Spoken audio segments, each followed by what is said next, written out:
Chicken சாப்பிட்னா ஆசையாக இருக்கும். ஆனால் செய்யறதுக்கு கொஞ்சம் சோம்பல்தனமாக இருக்கும்.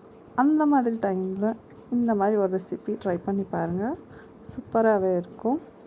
ஒரு 1/2 kg சிக்கன் எடுத்துக்கோங்க. எண்ணெய் எதுவுமே போடாமல் டைரெக்டாக வானலில் போட்டுக்கோங்க. 2 டேபிள் ஸ்பூன் அளவுக்கு இஞ்சி பூண்டு பேஸ்ட்டும் போட்டுடலாம். இஞ்சி பூண்டு பேஸ்ட் போட்ட உடனே சேர்த்து நல்லா வதக்கி விட்டுருங்க.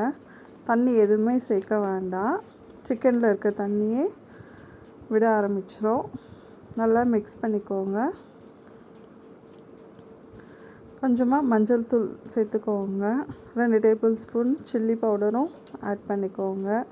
காஷ்மீரி பவுடர் ஆட் பண்ணிக்கலாம், அது காரமே கொடுக்காது. கரம் மசாலா, தனியா பவுடர் இது எல்லாமே சேர்த்து மிக்ஸ் பண்ணிடலாம்.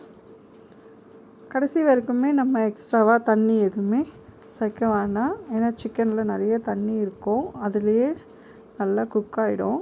1/2 டேபிள் ஸ்பூன் அளவுக்கு ஜீரக பொடியும் சேர்த்துக்கோங்க. மசாலா எல்லாம் ஒன்றா சேர்கிற அளவுக்கு நல்லா மிக்ஸ் பண்ணிகிட்டே இருங்க.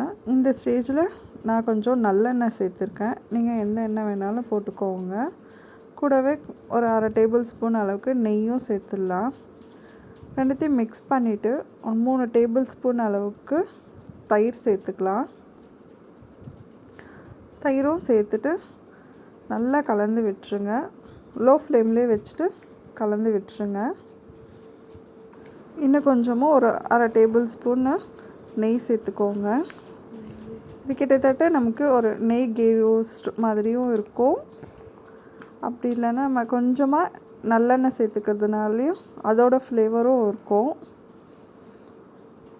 நல்லா மிக்ஸ் பண்ணிவிடுங்க. மிக்ஸ் பண்ணிவிட்டு மீடியம் ஃப்ளேம்லேயே வச்சுட்டு ஒரு மூடி போட்டு மூடி வச்சுருங்க. அப்பப்போ கலந்து கொடுத்துட்டே இருங்க, இல்லைன்னா மசாலா அடி பிடிச்சிரும்.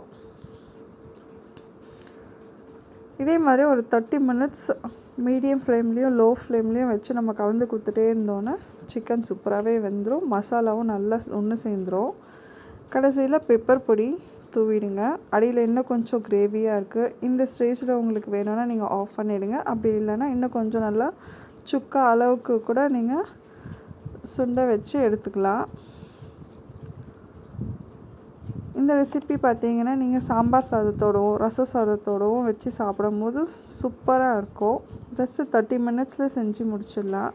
ஃப்ளேவருக்காக கொஞ்சம் கொத்தமல்லியும் சேர்த்துட்டு ஆஃப் பண்ணிவிடுங்க. அப்படி இல்லைனாலும் பரவாயில்ல. நான் கொஞ்சம் ட்ரையாக இருக்க வரைக்குமே விட்டுருக்கேன். பாருங்கள், நான் முருங்கைக்காய் சாம்பார் செஞ்சுருந்தேன். ஸோ சாம்பார் சாதத்தோடு சிக்கன் பீஸ் வச்சுருக்கோம்.